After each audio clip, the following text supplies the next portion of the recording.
I am from Dallas, Texas, Church of the Transfiguration. Your name is? Sergio Garcia. I'm a financial advisor by trade, and I help. I'm still in second year on my church's cabinet. Excellent. Welcome. Are we here? Okay. Take it away, Jim Murphy. Well, can everybody hear me if I talk at this level? I do move around a lot. I think Karsten probably will too. Normally folks can hear me from across town. My mother was an opera singer, so I usually can project. However, I'm struggling with some sort of thing. I don't know what it is, but it is what it is. So first and foremost, you guys should have some of these slides. Again, it's a larger group than we were expecting. So I don't think all of us made as many copies. We're certainly going to share the slides tomorrow. One will be given per parish, but we're also going to give everyone from a parish a copy of Episcopal Church Foundation's Financial Resource Guide. Yay. At the request of Steer. I did. I got you all So we'll be sharing that material with you tomorrow.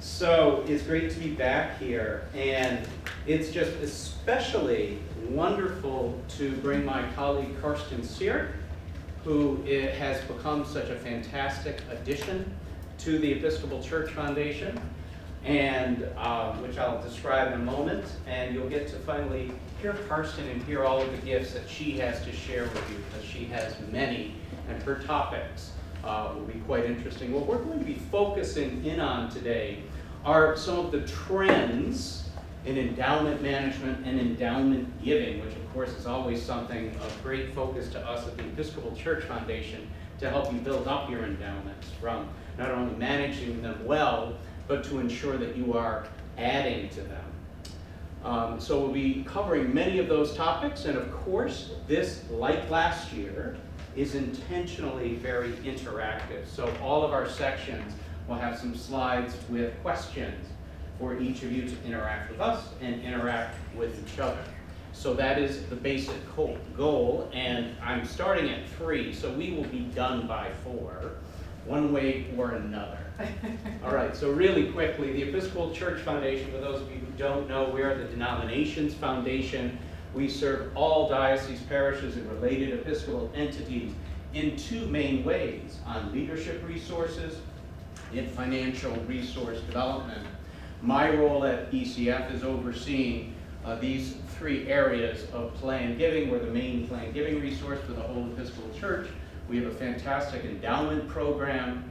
Happy to talk to you about that at another time, as well as we do a lot of work in what we call donor solutions, helping Episcopalians become more generous, and that's primarily through our new donor advised fund, which I'll mention a little bit more later. Anyway, we do many things all to help empower the leadership of parishes. So, Excuse me, I already have a question. yes, ma'am. The bullet you didn't mention was the online campaign, capital campaign. Yeah, I'm trying to rush, that's why, because I want to keep within that So I hour. haven't heard a lot about this, so can someone speak to it? I'm happy to speak to it. It is in transition. So for many, many years, the Episcopal Church Foundation had a consultancy model for capital campaigns, working with individual congregations.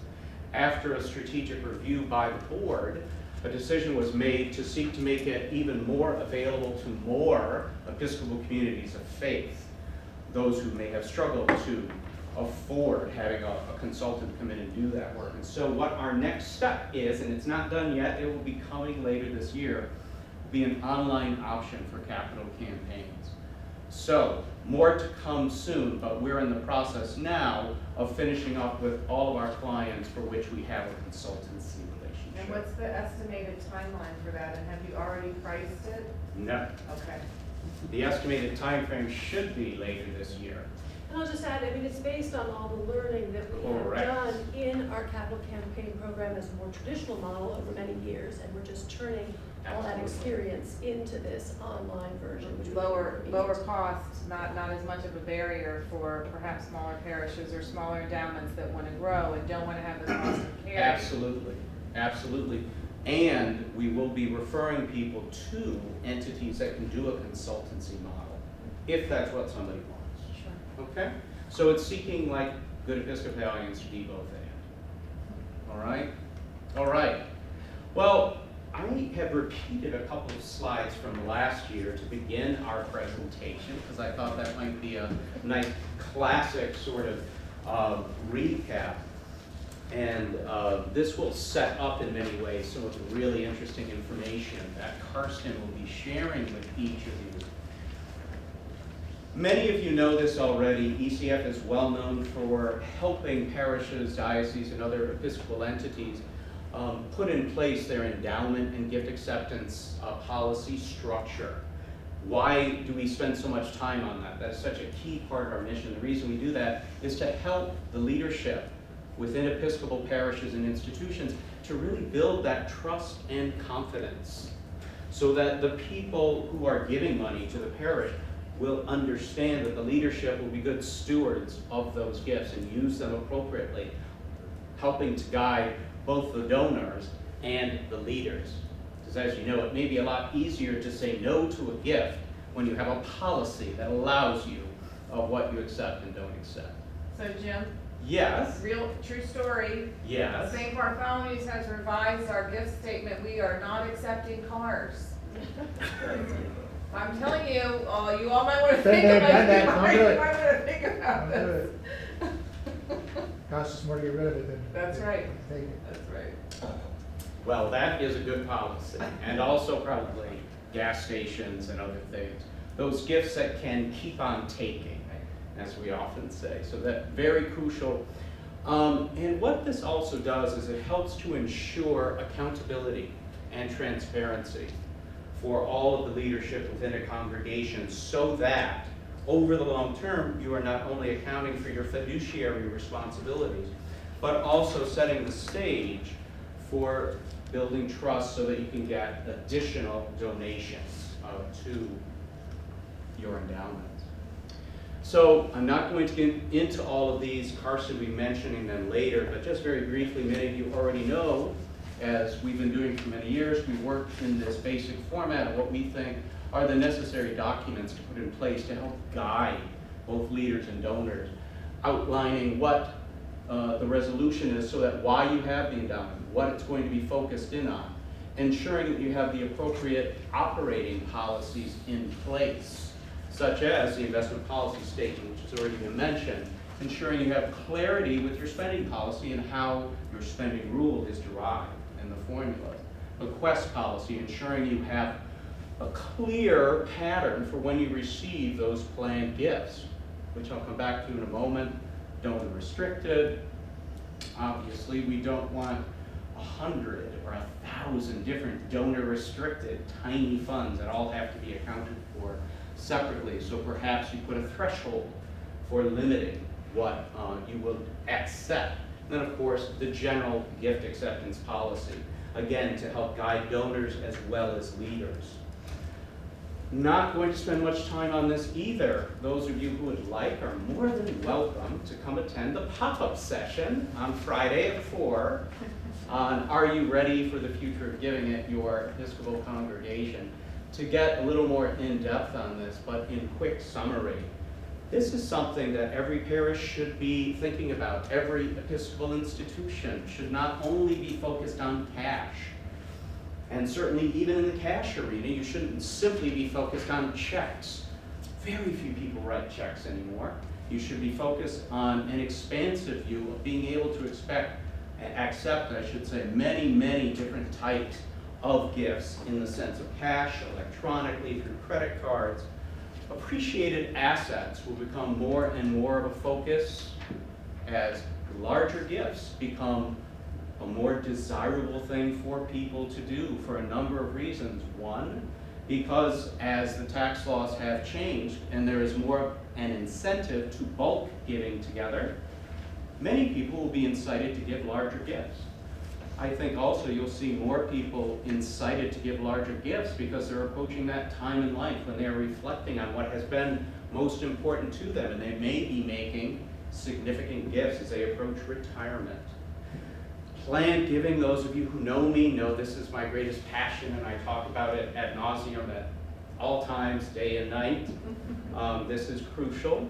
and truly the way that you build endowments over time.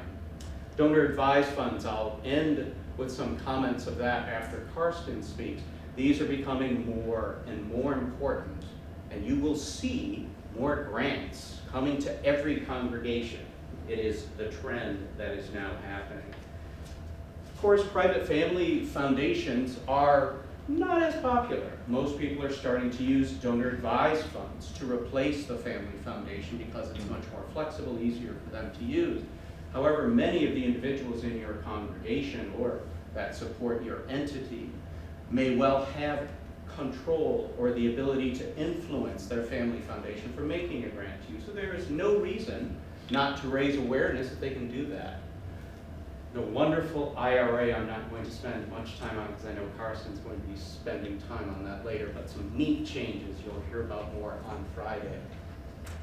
Again, everything that we talk about at ECF when it comes to endowment structure, endowment policy, it drives us back to this understanding that you are seeking to build trust among the members of your congregation, among all your constituents, so that they know that you're going to be good stewards of the assets that you oversee, investing them properly, but also proving that you are doing something with them, making a difference, making an impact, so that you can report on that and demonstrate that your endowment is focused on the future. And as we wrap up here, this is a classic thing that we often say when it comes to building your endowments. Proper endowment management, proper fiduciary means of overseeing an endowment will grow your endowment incrementally through the years. But what truly grows your endowment will be planned giving. Those gifts where an individual raises you to the level of family in their estate plans, and they make typically the largest gift of their lifetime in support of your parish. Putting those gifts into the endowment is typically the best idea for that, because most planned gifts are future focused. They are intended to last for the long term of your congregation. And for that reason, endowments are the best place for planned gifts to go. So what I wanted to initiate now, before I turn the floor over to my colleague Karsten, is just if anyone would like to share some of their perspectives at their congregation. We don't have to go through each of these questions, but I am curious what stories, what reflections you might like to share about, are you focusing on your endowment growth? Are you talking about the impact that your endowment is making? I'll start with those two. Is there anything, any stories which people would like to share within their congregation, how they're focusing on helping the members of the congregation focus on endowment growth? What does that tell you? Does no one have any stories to share? They're just being shy. I'm curious if our friends from the Brotherhood of St. Andrew would like to share any of their thoughts on how they're focusing on trying to grow their endowments.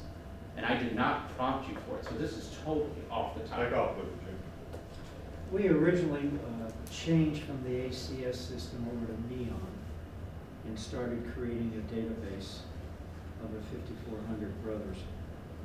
So we're trying to break it down by demographics from that standpoint. So we're in the midst of that. Then we designed the functionality of what we were going to do with the assets once we got them in there.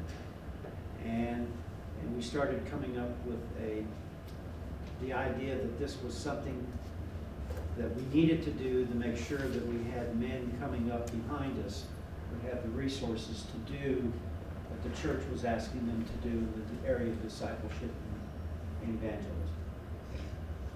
So we're in the midst of that. We've just engineered it. We've got our database, and we're starting to get the feedback from the field. That's wonderful. Part of what we're seeing, hearing, learning is that if we focus more not on who we are, because the image among the established churches is a bunch of grumpy old white men who fuss on Saturday mornings over coffee, to, Some of that is good. yeah, Some. yeah, to focusing it to our younger demographics, what we're about as a ministry, our 7 different areas of ministry. And that's where we'll begin to engage a younger demographic, which will long-term engage better giving from within our ranks. So, May I share a comment? I mean, that's why I'm picking on you guys, because you and I talked a little bit this morning, is that I had suggested, as they really look to start building up that enthusiasm, that excitement, showing the impact of what you're doing, the difference you're making, that if you're going to interview people about the difference that the Brotherhood of St. Andrew has made in their lives, make sure you videotape it. And that is a thought for everyone to take back. It's very easy. You can do it just with your iPhone, or my iPhone is always. But anyway, you can do it with your iPhone or anything. Don't get overly complicated, but it's a great tool that then, once you have on hand, you can use for any number of purposes. For showing a testimonial for Planned Giving, for showing the impact of a program and the difference, because the donors need to hear that. Endowments don't always excite everyone. Like, everyone in this room gets excited about endowments. I was just down in Southwest Florida, and I had to tell people, well, you know, most of the time when you're doing a campaign for endowments, endowments are not sexy. And everybody in the room was like, oh, that's not true. So I assume I'm in a similar room where people think endowments are sexy. I think they are too, and that people should give to them. But it's hard to get people to do that unless you're showing the impact, showing the difference. I'm sorry, sir, I cut you off. The other thing that we did is we ran a campaign on storytelling for people to give us their testimonials on what the impact has been in their lives by participating in a men's ministry program at their local parish. Fantastic. one Okay, last story I'll be comment. done, that's it. There's a Tuskegee Airman that I'll be interviewing I think I met. in Alabama. He just knocked over 100. And he wants to talk about his story and what our ministry did there. And the power of storytelling is just phenomenal, particularly for someone of that time and space. That's wonderful. These are thoughts just to put in the back of your mind, take back with you.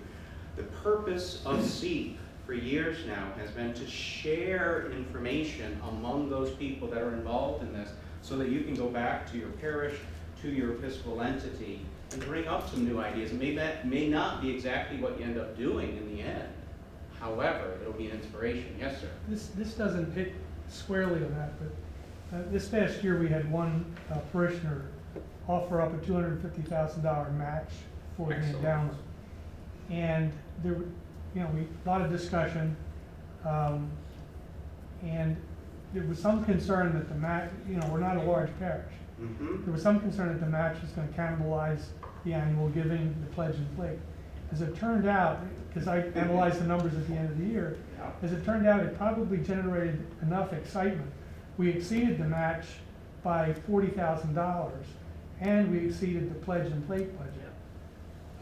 So I mean, it created, I think, more of a sense of giving in the parish, in a very small parish. And don't you think it gave an inspiration that your parish has a future?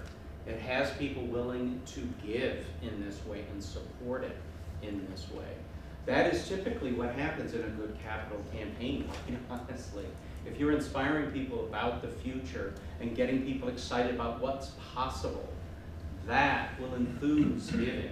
One of the interesting things that was, again, a side note to it, was that in the last 5 years, we've probably lost the bulk of our older, wealthier donors.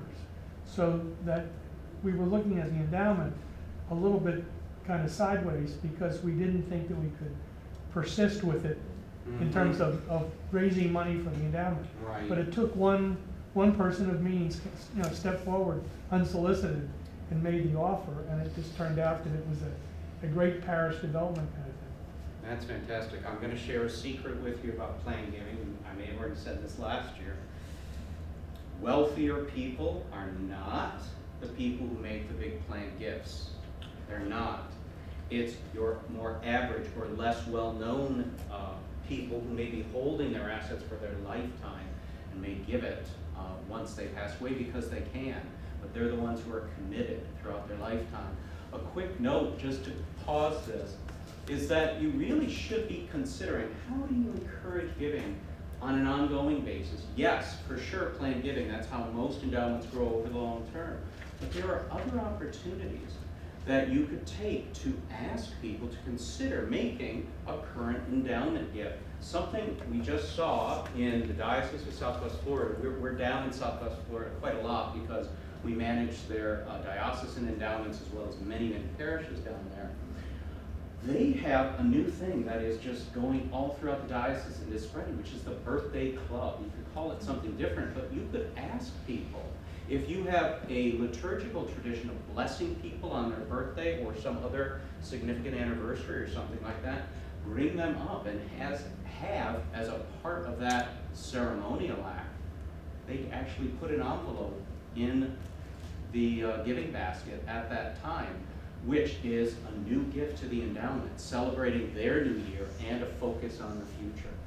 It could be for any special event, but that's just one idea that is being used really successfully as I hit the screen Jim, down there. I want to share something with you all that is not an example of anything we did particularly successfully at St. Bartholomew's in Baltimore. And that is, we recently, I don't know if you've seen this yet, we recently received a large gift. It was large for us. It was about $20,000 in appreciated stock from an individual none of us had ever heard of. Does not attend St. Bartholomew's, does not pledge to St. Bartholomew's, does not come to our music events, is not part, just not part of any of our ministries. We are all Googling it. We're trying to figure out who this person is. And it turns out it's someone who is in his late 80s, who is doing end-of-life giving, who has this stock that was given to him when it was worth nothing. And with 10 years of a bull market, come on, the convenient truth is that this is the time to ask, right? It's like fossil fuel-free investing. This is the time to do it. You can show those returns. So we finally figured out how to contact him, and our rector called him, and it turns out he was confirmed at St. Bartholomew's 75 years since. And this is something he's always wanted to do.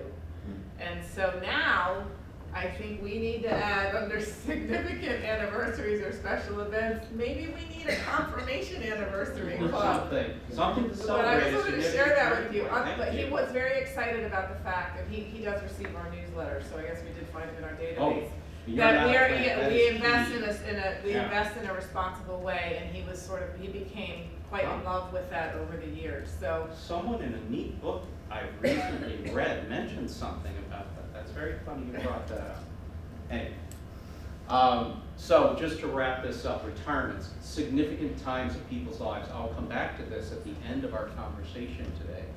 But just be creative. Think of ideas and times for people in their lives which would be significant when they could do that. So give that some thought, because what you are seeking to do is not only be good fiduciary managers of your endowment, but to also grow that endowment for the future and for future ministry.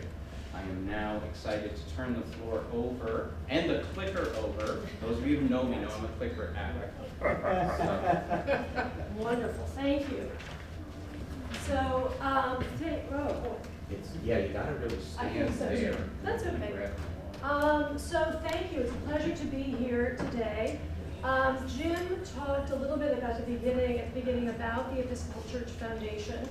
I'm going to talk about a couple of different topics now, but what I really wanted to emphasize first is that we are ultimately practitioners. We're not theoreticians as much as practitioners. We work with churches all over the country. We have all kinds of different programs. Jim and I are obviously in the endowment and planned giving programs, but we have many others as well. And through all of this work, we talk with hundreds or more of churches every single year. We do have, as Jim was mentioning, sample endowment policies. So what I'm going to talk about now is some of the observations that we make, and the things that we see as we talk with churches. First about endowment policies, then I'm going to talk a little bit about trusts and some churches that we have worked with that have trusts set up for their benefit. and then talk a little bit more about what we're seeing now with giving to endowments. So we have these sample policies that we provide, and we do have an investment component of our program, but that is only one of the 3 legs of our endowment program.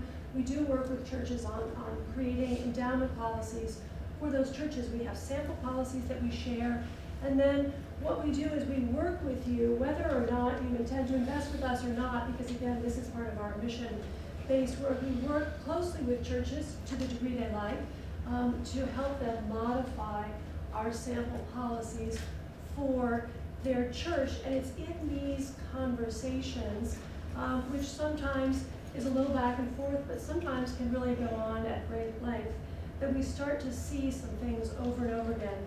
I should also mention that we, with the clients that invest with us, we remain very much a resource for those churches as the investment committee or the vestry of those churches work together year after year after year to manage the funds, and we're always a good sounding board, and we're often in touch for further guidance there. Just in case everyone doesn't know, can you share when you say set of sample endowment policies for all, if that is in fact open source, available to anyone? Absolutely, absolutely. It's not on our website. You would have to contact us. Please contact me, Jim, anyone on our team, and we are very happy to send them to you with some explanatory information. They're big and they're sort of comprehensive. They have some commentary, and the idea is then that you figure out what parts you want to include in yours, and we can help with that. So here are some things that we see a lot, and I really wanted to include this slide because this is how we spend so much of our time.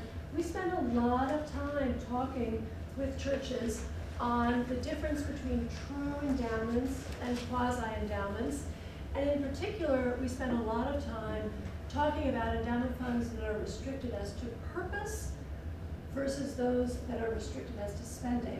And a lot of times churches start a conversation, yes, we have an endowment, it's restricted. And it's a really important moment there to really work with them and clarify a little bit more. Certainly restricted as to purpose is something like, this is for music or for outreach or for our youth programming or whatever, and that's often very clear. But restricted as to spending touches on this true and versus quasi, whether a fund really is restricted in perpetuity, indicated to be that way by a donor, or whether it's funds a vestry, for example, has set aside under quasi-endowment provisions. And that's all in our sample policies, but that's a point at which we really do stop and talk a fair amount. The next one, where we often have continued conversation, is around the idea of total return spending. And here, again, it's all in our policies. We talk at great length about total return spending, but we really wrestle a lot with what I've put there as theory versus reality. We have great conversations. Yes, we understand. That's also very much how we invest funds that churches invest with us, with that total return spending in mind. And then, we end the conversation saying, but one more question. So in our case, we can only spend income. Or, you call back on us, since we can't spend corpus, talk to us a little bit more about that. And what I think is so interesting with these two is why churches or members of investment committees sort of have to come around again to these issues. And I think in the first one, there's really a sense of developing common language. What does the word restricted mean? It may mean different things in different contexts. Around total return spending, this is just a habit that dies hard. Lots and lots of people grew up way back thinking, you spend income only, you never touch principal.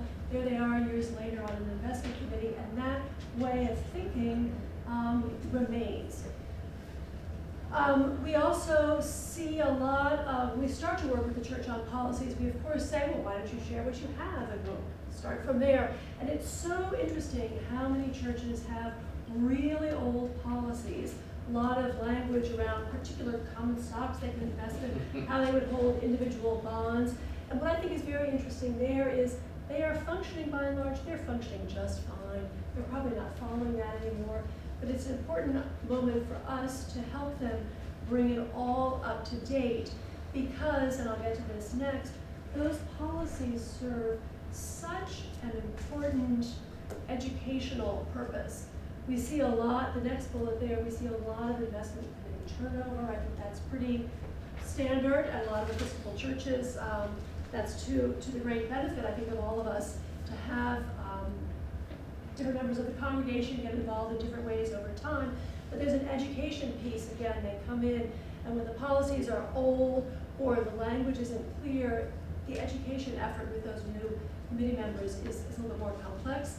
And of course, you need to have your vestry on board. I'm working right now with a church with a very reasonable 60-40 asset allocation, and the vestry is deeply concerned that this is far too aggressive. They want to be much, much more conservative than that. So you think, well, wow, those policies are there to guide the investment committee over time, but really also serve as an important piece for the vestry. And then, of course, as Jim was alluding to, these policies can be shared with your donors. And the simpler and more straightforward the policy there, the easier it is for the donor to understand, potential donor, how their gift will be protected and spent today, but well on into the future. Karsten? So, yes. What are you all, and Jim, what are you all seeing in terms of the tenure or the length of appointment, if that's what it is, for investment committee terms? So for example, at St. Bartholomew's, it's 3 years, Yep. and you are renewable Yep. for another 3 years, and then you are not renewable again after that for a period of 6 years.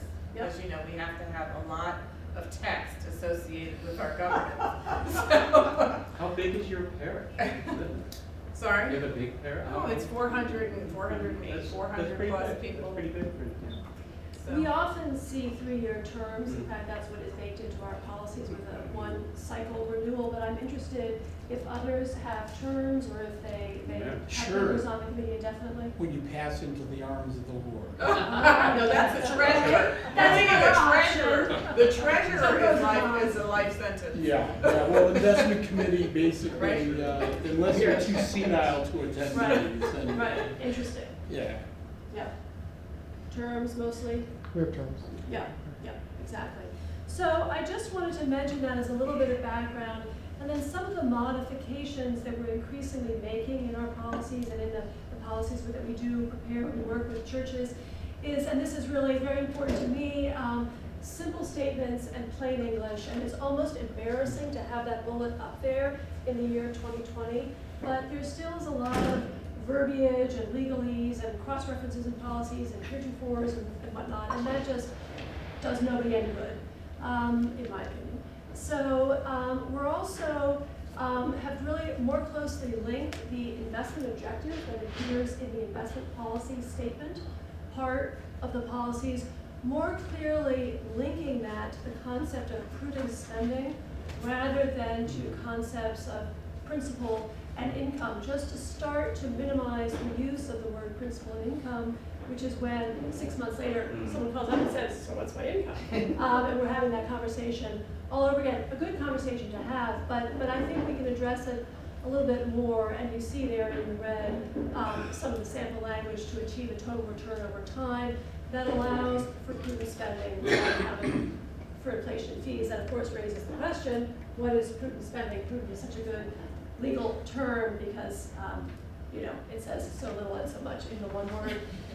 But there we get to what we're doing increasingly around distributions. I should almost have labeled this the prudent spending, really linking right there the distributions as using a prudent standard right there for both true and quasi endowments with reference to preserving the spending power, and again, not using the principal income language. And then, of course, handling the idea that from a quasi-endowment fund set aside by the vestry, not required to last in perpetuity by a donor. Some other language there about additional distributions. For quasi, you're seeing some prudent language, prudent distributions, but then the opportunity to make additional distributions under the provisions that you put in your policies. And this is one place where we really do stop and talk with churches about what they want. We have model language in our sample policies around the concept of an emergency. In an emergency, you can spend more deeply from a quasi-endowment, but that might not be right for churches, especially perhaps a church that might want to spend more deeply for capital needs or whatever, so that's there under the other, and we certainly work to develop that.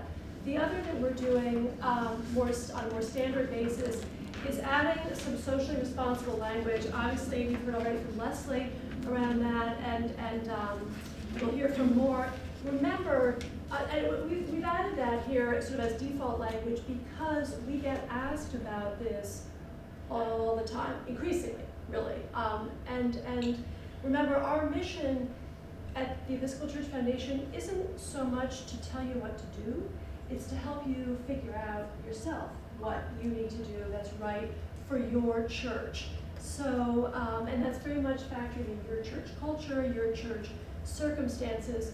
So what we wanted to do here is add some broad and enduring language. Again, remember, this goes into the sample policies as a place for churches to start. And they may take the language there in red, which is very vague, and those of you who work in this might find it gruesomely vague, but remember, it wasn't in there before, and it's really a place for churches to get started.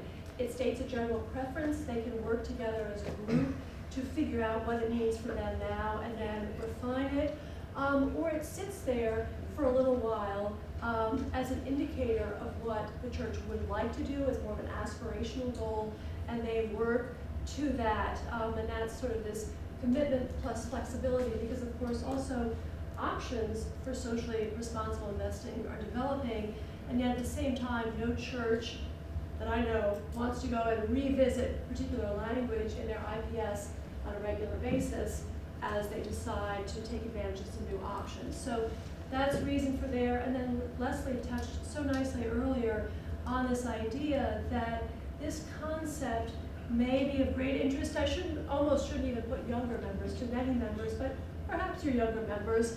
And I just really like having it in our sample policies as a jumping off point for committees to help them think about, again, this connects, we talk a lot about how the policies connect to potential donors.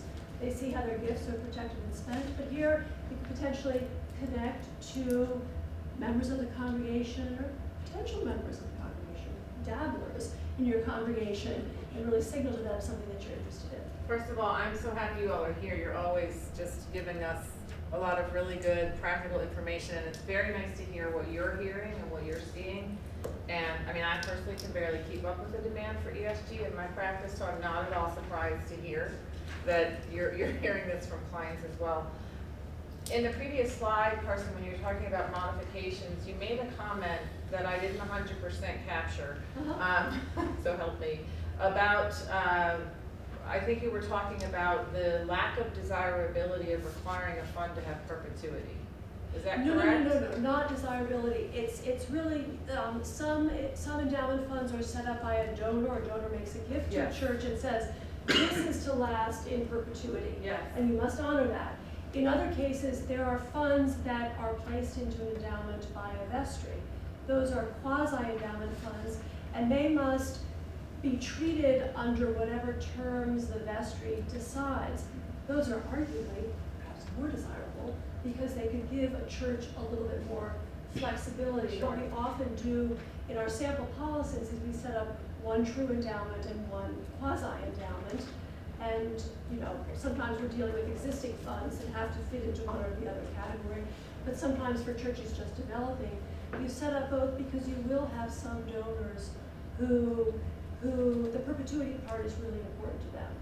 But if you set up your quasi-endowment in a particular way that incorporates a lot of protection for the funds and states very clearly that by and large they're going to be treated just like as if they were true endowment funds, except in these cases which you're very forthright and honest about, right, in a dire emergency that threatens the continued existence of the congregation upon 2 votes of every member of the congregation, right, you can build in right, whatever you want. I understand. I will tell you that what we see as our bequests are typically for perpetuity. Yep.